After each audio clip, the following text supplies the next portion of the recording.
Good afternoon, ladies and gentlemen. Welcome to the South African Depression and Anxiety Group's COVID Special Online Community Mental Health Forum, a platform designed to empower communities to take responsibility for their mental well-being and lead healthy, empowered lives.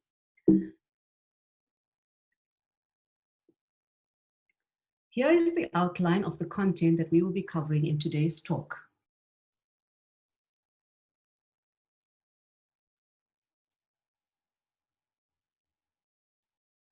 Globally, we are experiencing unprecedented human suffering, pervasive fear, and grief. While not all of us will be infected bodily by the virus, every one of us has been affected mentally and emotionally. Are you feeling anxious or stressed? If yes, that is a good sign. It means that you are both alive and responsive. A cosmic event of this magnitude should affect us deeply.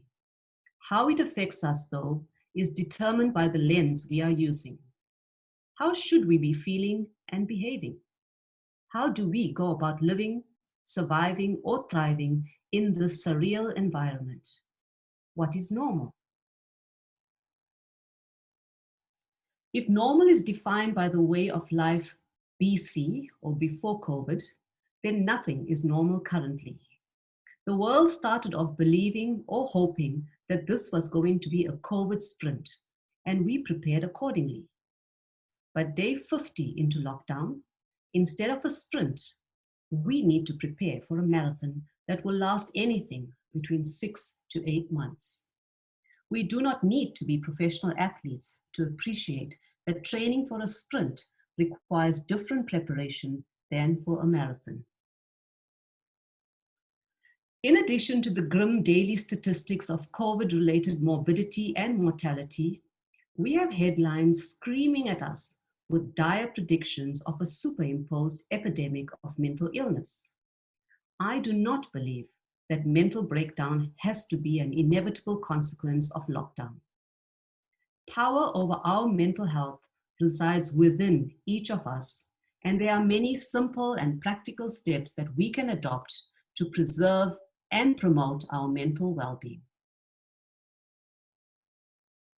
Mental health is both poorly understood and often misunderstood to mean the absence or opposite of mental illness.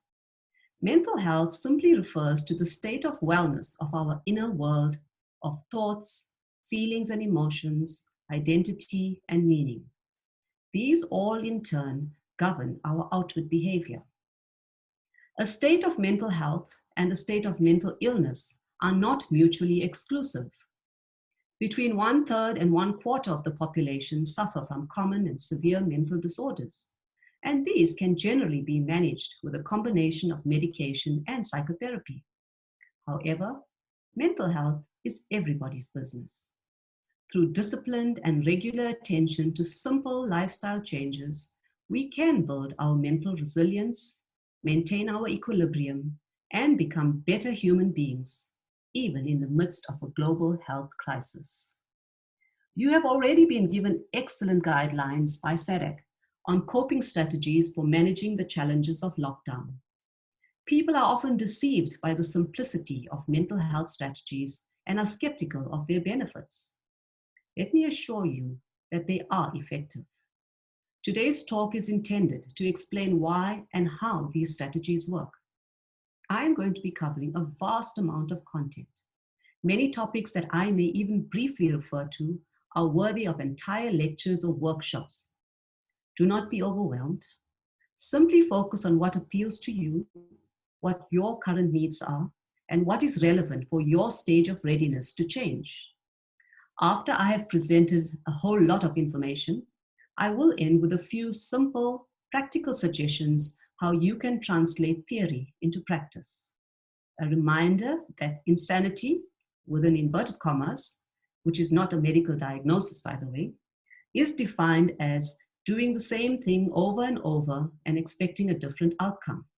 So I am hopeful that this talk will translate into action and usher in change into each of your lives.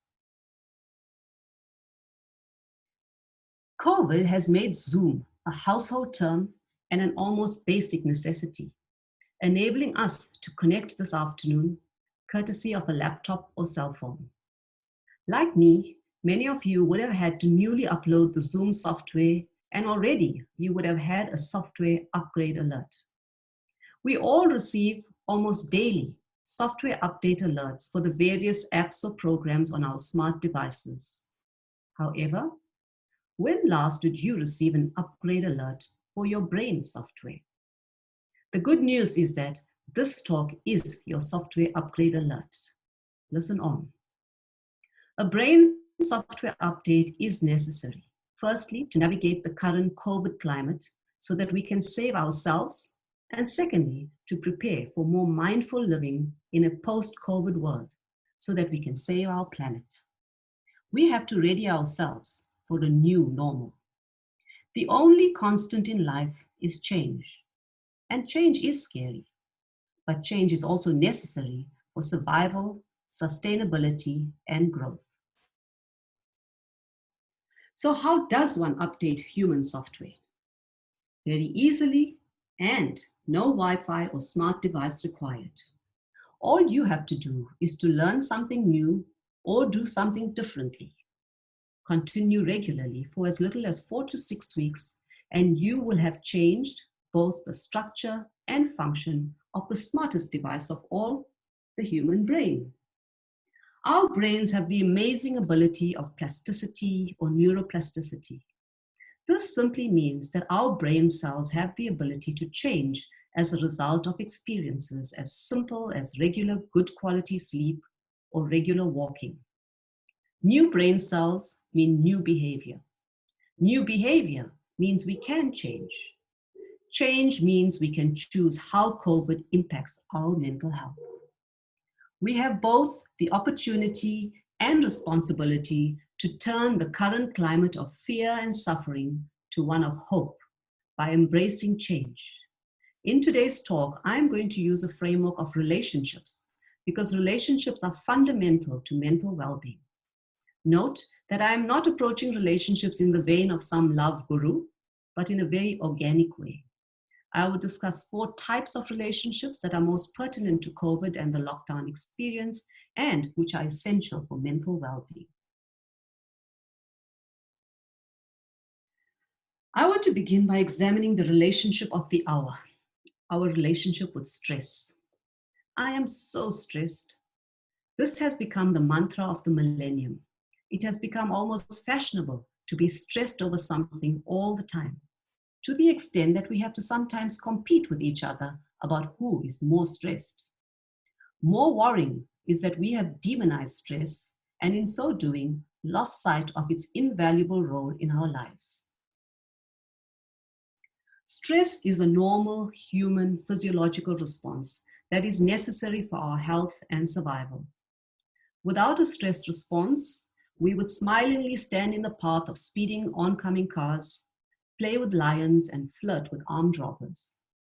Human beings are confronted with a variety of internal or external events or stressors that daily threaten our equilibrium. Our bodies fight off bacteria, viruses, and toxins without us even being aware of it. We dodge speeding taxis on our roads. We juggle our funds to pay mounting bills. We nurse broken hearts and weather crises at work. In all these situations, our bodies respond automatically, quietly, consistently, and precisely, preparing our various organs to adapt and provide us with the physical and mental resources to protect ourselves, whether against biological, psychological, or environmental stressors. Most times, we are not even aware of a threat that has been warded off. But sometimes, when conscious action is required of us, the alarm is sounded. The body has a fairly standard physiological response to prepare us to survive. For example, at the bodily level, our heart beats more rapidly so that our legs can get the extra blood it needs to outrun the dog that may be chasing us.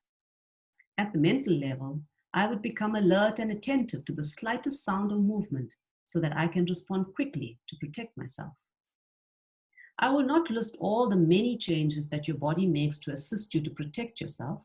Suffice to say that this eustress or primary stress response, popularly known as the flight, fright, or fight response, is good for us. It has survival value. It is good stress. Our body alarm is not different from our house alarms. When triggered by a burglar, we take the necessary measures to protect ourselves or summon help, after which the alarm can be safely switched off. It has served its function to alert. The body's alarm ringtone may differ from person to person.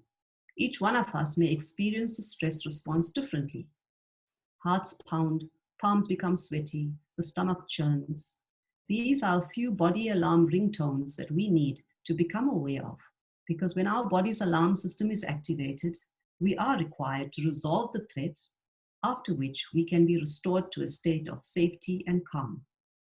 For this, we have two very efficient body systems, the sympathetic and parasympathetic nervous systems, respectively.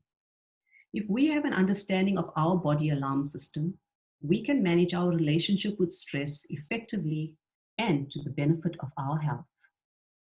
COVID and lockdown have rightly triggered off our body alarms, so we are all feeling anxious. This threat, however, cannot be removed in the near future. Remember, I said this was a marathon, not a sprint. However, we cannot allow our alarms to remain on for the entire marathon, because just like our house alarms, the battery will run flat and will no longer serve its alerting function, leaving us unprotected. Therefore, when your body alarm is triggered, it is serving as a messenger, informing you of danger or a threat. Acknowledge it by doing two things. First, establish what specifically you are feeling threatened or challenged by. What has triggered your alarm? This is not always easy for us to identify on our own. Chatting with a friend, counselor, or therapist can be helpful. COVID and the lockdown each have their own unique meaning and threat for each one of us. We are all feeling vulnerable, but not necessarily for the same reasons. Once you have identified why your alarm has been triggered, determine what steps you need to take to reduce, mitigate, or resolve the threat.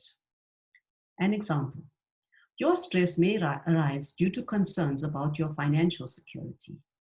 A healthy and appropriate response may then be for you to generate an action plan to protect your financial interests or explore alternate income generating options. Brainstorming possible solutions, having an action plan to deal with the threat of financial difficulty will help to reset your equilibrium to a state of calm, which in turn will enable you to remain functional. So, the stress response is our very own built-in security system, which, if used properly, helps us through difficult times. So why then has stress been given a bad name, demonized, and blamed for everything from obesity to murder? Our primary stress response is energizing and brief. However, rather than addressing the triggering source, we often allow the alarm to ring continuously, resulting in our bodies and brains being chronically flooded by chemicals that then begin to harm us instead. Chronic stress depletes our energy, erodes our physical health, causes or worsens a variety of medical disorders, suppresses our immunity, and causes damage to our brain cells. In understanding your all-important relationship to stress, get to know what your unique response is to primary stress as described, but also the unique ways you may be avoiding taking necessary corrective action. Comfort eating, drowning your sorrows in alcohol, chain smoking, shopping for things you do not need, developing ulcers and hypertension, becoming depressed and anxious. The list is endless, when all you may have needed to do was to apprehend the burglar and switch off the alarm. Secondary stress is what we do to ourselves when we resist change. This is what gives stress a bad name. There is much associated with COVID and the lockdown experience that pose a potential threat to us physically, emotionally, and economically. This is an opportune time to examine our relationship with stress and allow it to serve its salutary purpose. And if your alarm does not switch off automatically, there are several ways you can restore your state of calm in addition to working towards solutions for your problems. And we will discuss this later. This graph summarizes the effects of good stress and bad stress. On the horizontal axis, you will see that the stress increasing towards the right. On the vertical axis, you will also appreciate that as our stress increases, so does our performance. Remember that stress is an energizing response. Too little, however, is not good, as you will see by the green area of the graph. If we did not have stress, we would all lie on the beach every day and not report to work. We will not be motivated to study at the beginning of an academic year either. However, as exams approach, our stress levels will increase and our studying will increase as well. However, you will note that this will only happen up to a point. If we have left too much or too late, no matter how much more we stress or study, we have reached saturation point. If we do not take appropriate action at this stage to de-stress, secondary stress sets in, our performance is adversely affected, and our physical and mental health deteriorates. So, listen to your body messages. A healthy relationship with stress means that we maintain an optimum level of stress that is sufficient to keep us energized and motivated to meet life's challenges and to accomplish the tasks at hand.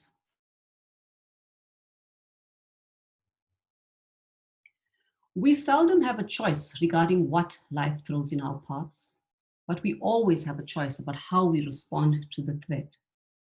It is impossible for us to find solutions to all of our or the world's problems. That is okay. For now, just focus on your immediate COVID-related concerns and the solutions that are within your control. Most importantly, we do not want to get infected by the virus. By physical distancing, wearing a mask, and washing your hands regularly, you are already playing your very important role in controlling the epidemic. And that is good enough. But if you still hear your alarm, despite these actions, breathe slowly, deeply from your abdomen and repeat. Grant me the serenity to accept the things I cannot change, the courage to change the things I can, and the wisdom to know the difference. Breathe deeply again and repeat until you have calmed yourself. Serenity, courage, and wisdom can be sourced from your relationship with yourself.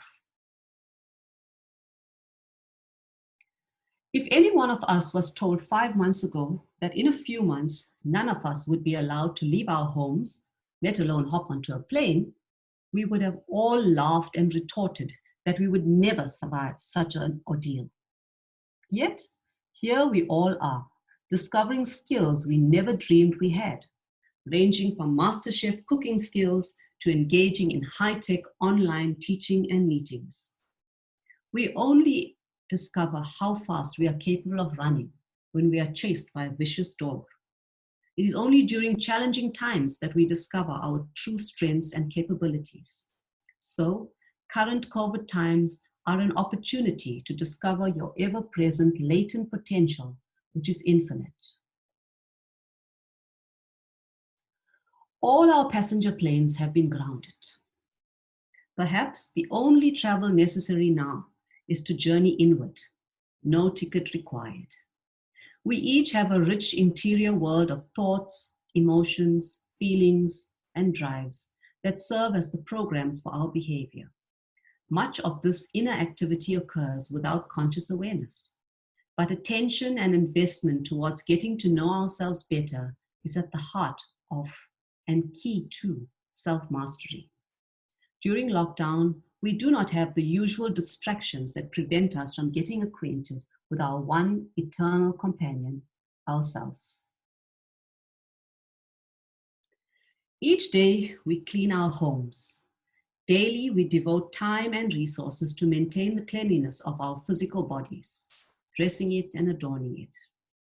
What then of the inner body, the mental and emotional bodies? Daily, our hearts and minds face an endless traffic of good, bad, ugly, and toxic material. These accumulate within us and pollute our software. Lockdown has us all engaging in housework. Oh, yes, I feel your pain too. So let us also engage in internal housekeeping. Any good housewife will attest to the pleasurable feeling of walking into a spotlessly clean home.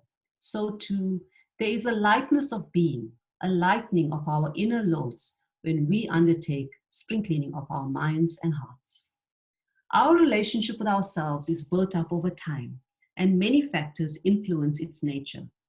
Irrespective of past experiences, which we cannot reverse, in our adult years, we do have the opportunity and the ability to re examine the script by which we have lived our lives and determine if it is still relevant and serving our current best interests. There are many and complex aspects to the relationship with self, but I'm going to focus on two aspects that are simple and useful in understanding and developing this all important intrapersonal relationship with our thoughts and feelings. We all have a set of thoughts that form our core beliefs about life. A common pattern is that of a victim mindset, which I will use to illustrate my point. We may have unquestioningly nurtured this mindset throughout our lives based on early life or past experiences when we may have been vulnerable or less empowered. One who has a victim mentality will interpret lockdown as a violation of rights, as abuse, as a conspiracy to cause suffering or deprive us of earning a living. This fixed mindset precludes healthy consideration of objective or new information or alternate views. A victim mindset is accompanied by an emotional state of helplessness, self-pity, fear, and misery, paving the way for clinical depression and other self-defeating behaviors, such as reckless rebellion against lockdown conditions, irresponsible social media postings, or consumption of alcohol to numb one's self-pity. What we believe in our minds impacts on our bodily functions. You can read up more about mind-body medicine or psychoneuroimmunology for more information. But our beliefs become our biology. A mindset of chronic helplessness translates to a helpless immune system, exactly what you do not need when we have a deadly virus in the neighborhood. So, check that you are not constrained by self-limiting beliefs.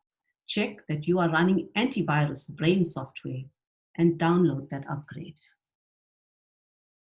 The second important component of our intrapersonal relationship is our world of emotions and feelings, words that I will use interchangeably for practical purposes. As discussed under our relationship with stress, our emotions are powerful messengers and the most powerful drivers of our behavior. Once we become aware of our thought patterns and content, we will recognize the role that our thoughts play in influencing our emotions and feelings. Feelings of fear, anxiety, and depression will automatically ensue from a victim mentality. In order to feel differently, we need to think and believe differently. In COVID times, rather than choosing the helpless, hopeless victim program, we could choose the gratitude package. An attitude of gratitude simply means consciously acknowledging all the multitude of little big things in our lives that we can and should be grateful for. Studies confirm that this simple practice, done daily over a few weeks or months, will translate into a positive impact on your mood, overall well-being, and quality of life. So, during COVID times, we can choose a have-not mentality. We can be bitter and bemoan all the restrictions, inconveniences, and frustrations. Or We can choose to each day express heartfelt appreciation and gratitude for the very many important things we still can enjoy.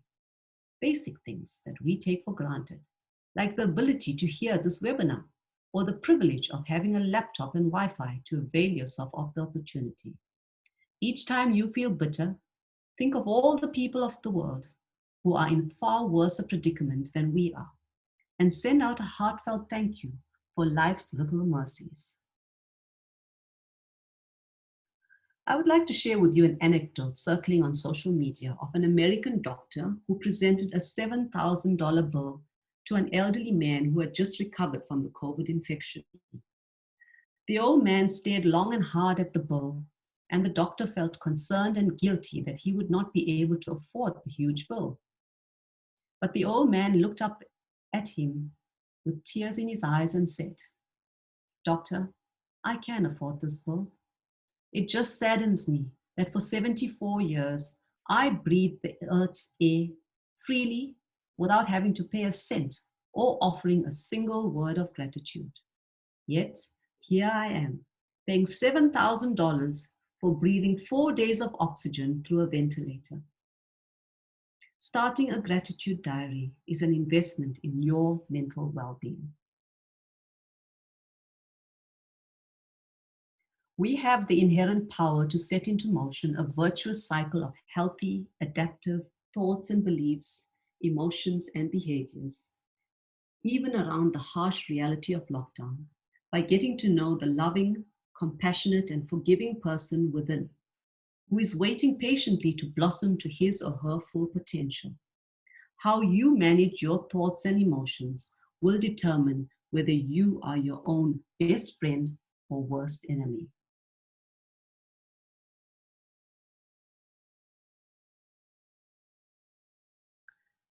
I am going to use the word source for convenience, but you would see there are several options for you to define this relationship.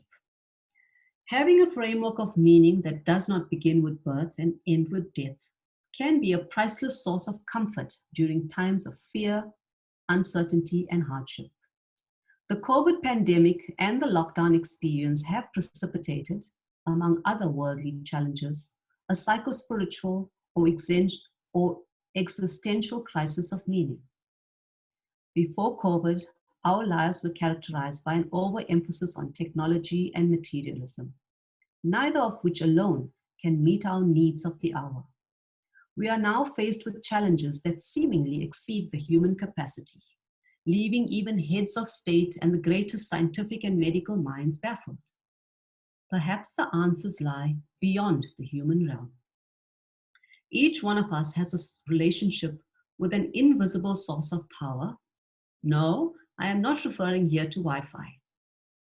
We refer to it by the different names on the screen, and whether we describe ourselves as religious, spiritual, atheist, or agnostic, we each have a relationship nonetheless, defined by absence or presence, love or hatred, reverence or contempt.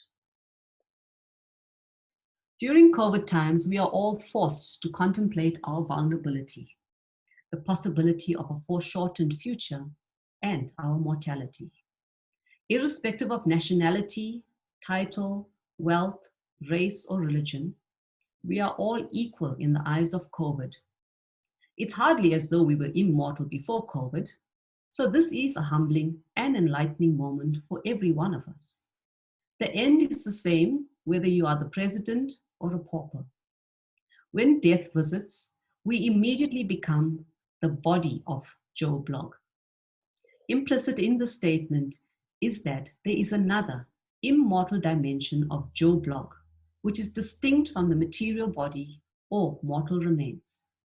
Then who exactly was Joe Blogg during life? Was he a human being having a spiritual experience, or a spiritual being having a human experience? Was he matter or energy? And does it matter? When we all are confronted with the imminent threat of a possible premature death, it is an opportune moment to ask questions about our relationship to the universe, about life and death. Who am I? Why am I here? Why am I here at this particular moment in history? What is my purpose on earth? My human purpose? My higher purpose? You may not find all the answers immediately, but remember, this is a marathon, not a sprint. And yes, it does matter. A tree's resilience against strong winds is determined by the depth of its roots. A ship weathers mighty storms if it is strongly anchored. What gives you roots? What anchors you during life's storms? What provides solace and guidance? We all have within us a place of wisdom, harmony, and strength, an inner citadel of peace and light that is free to access at any time. This anchoring relationship with Source can be the compass that guides us to survive and thrive with wisdom and grace through COVID times. Lockdown is a good time to make the journey on the path less traveled. Philosopher Friedrich Nietzsche said, "He who has a why to live can bear almost any how." When we are able to contextualize our brief human life within a larger framework that neither begins with human birth nor ends with human death, we can begin to embrace life and its challenges meaningfully, reverently, and peacefully. We can replace fear with faith. We may even find a path to transcend suffering.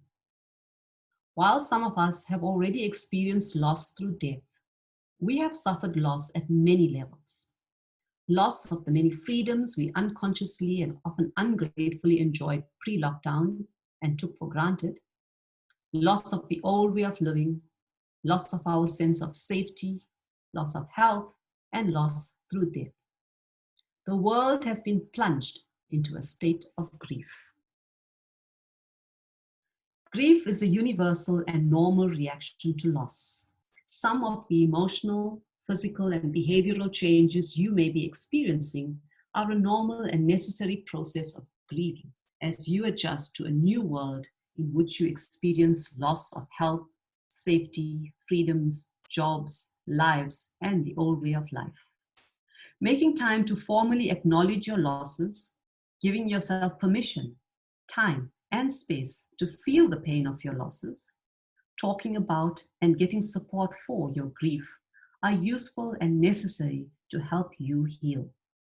Grief is a universal response, and here again, having a relationship with Source can provide the necessary solace and motivation to persevere. Lockdown conditions preclude the performance of traditional religious and cultural rituals associated with deaths and funerals, as well as the conventional additional social support offered to the bereaved following their loss.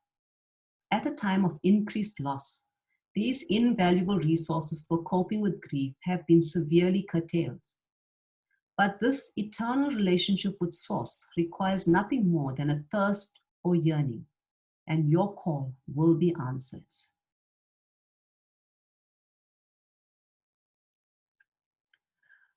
Poet Rumi expresses it perfectly. Grief can be the garden of compassion. If you keep your heart open through everything, your pain can become your greatest ally in your life's search for love and wisdom.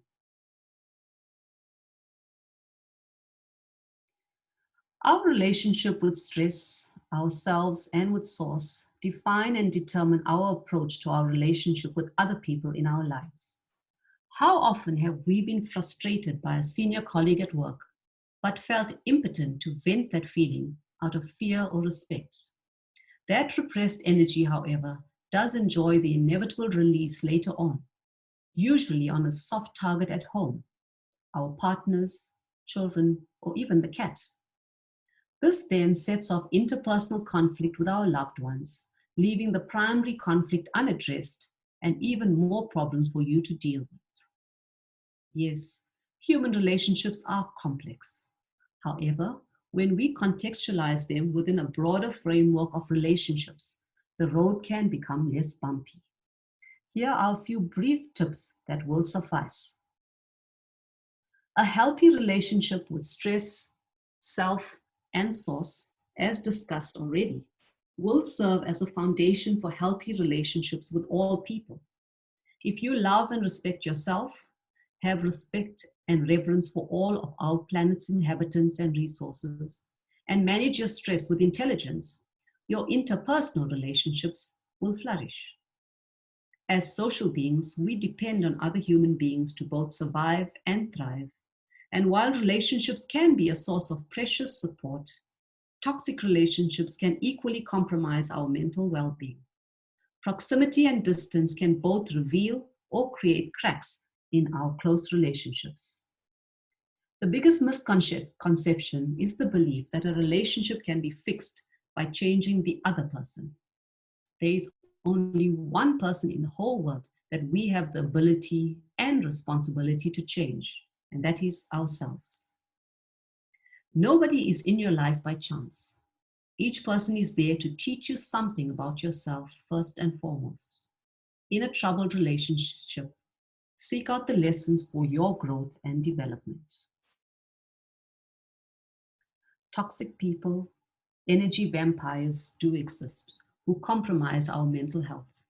If you have an option, avoid such people or minimize your engagement with them until you have the inner resolve, reserve, and resources to manage such relationships.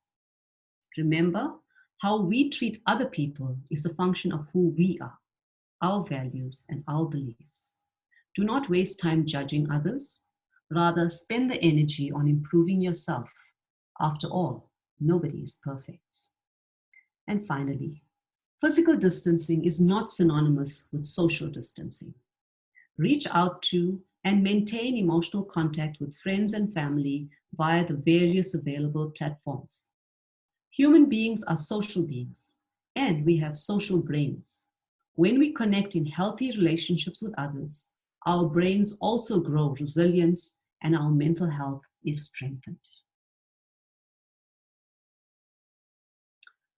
So, indeed, it is a time for transformation. Viktor Frankl, psychiatrist and Jewish concentration camp survivor, wrote, and I quote, "Everything can be taken from a man, but one thing, the last of the human freedoms, to choose one's attitude in any given set of circumstances, to choose one's own way," unquote. Our freedom is restricted in many ways during lockdown, but we retain the freedom to choose our attitude to this watershed moment in the history of mankind. South Africa recently commemorated Freedom Day, and it is opportune to reflect on our late former President Nelson Mandela's lockdown in a tiny cell for 18 years. He suffered intensely and severely, but he no doubt used the time for personal growth and development. For he emerged after 27 years of imprisonment as a world-respected statesman, leader, and Nobel Peace Prize laureate. He could only have achieved this by purposefully nurturing a survivor mentality, an attitude of hope, a belief in himself, and a vision for our country. So too, as we navigate our relationship with the COVID virus, the pandemic and lockdown, and all they have brought in their wake, nurture a survivor mentality, be hopeful, believe in yourself, and cherish a vision for a healthier, happier planet for all. So what are some of the very simple, practical steps we have the choice to implement in our lives? Firstly, our relationship to stress. It is within the power of every one of us to have a regular personal anxiety management program. We should have a list of at least 6 to 8 different activities that we have tried, that we enjoy, and that we know will work for us. Yoga may work for me. Zumba may work for you. It doesn't matter. Just do it. There are 4 essential items, in my opinion, that should feature in every person's personal anxiety management program. First, learn how to breathe slowly, deeply, and abdominally. It is an effective, accessible, free mental health resource.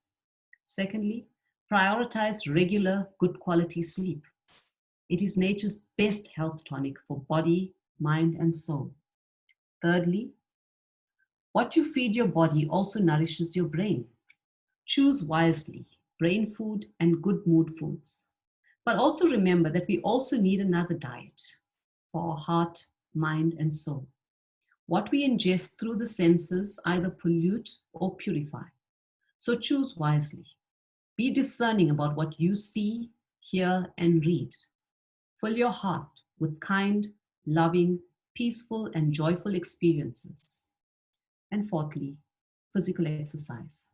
Exercising our bodies simultaneously exercises our brains, uplifts our mood, and alleviates anxiety.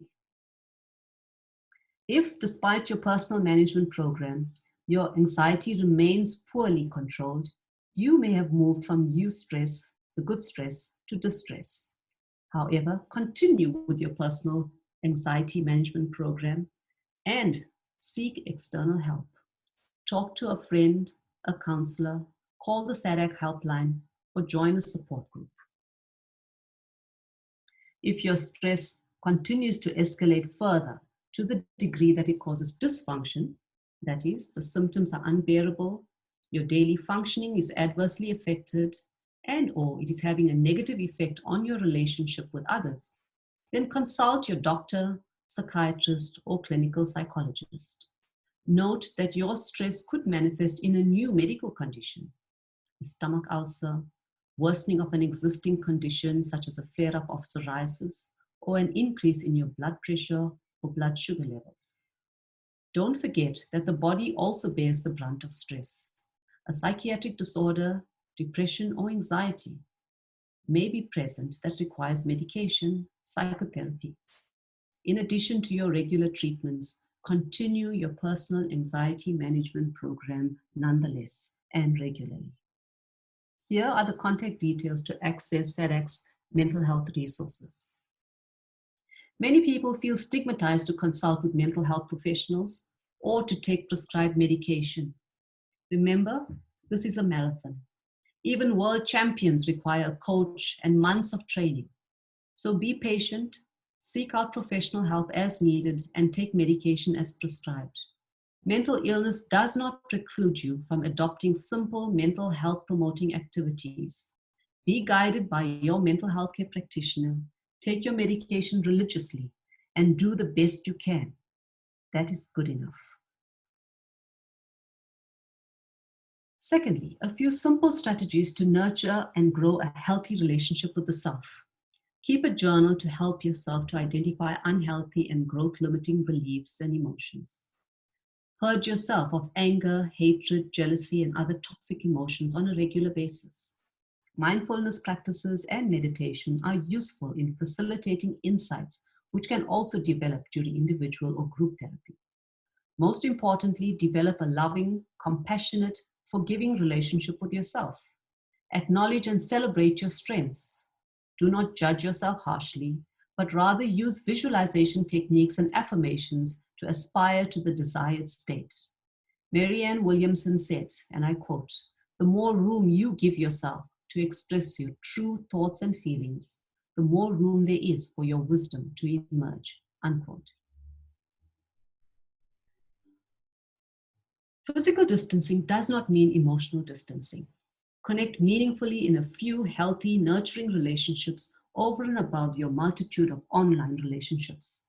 If you want to change an interpersonal relationship dynamic, the best place to start is by changing yourself. Make the higher connection. It is your trusted GPS during surreal times. Read spiritually uplifting literature, pray, meditate, and perform selfless acts of service. There is such great need currently. What an abundance of opportunity to reach out and offer a meal, a mask, a helping hand, or patiently listen to a lonely or elder person. Charity is a great healing balm for the soul and does not have to be material. Kindness and prayer are also forms of charity. The more you give of yourself, the more you will receive. The universe functions with scientific precision since eternity and guided by a silent wisdom. Get connected. In conclusion, Richard Bach wrote, and I quote, "What the caterpillar calls the end of the world, the master calls the butterfly." We are all human caterpillars, currently locked down in our chrysalis stage.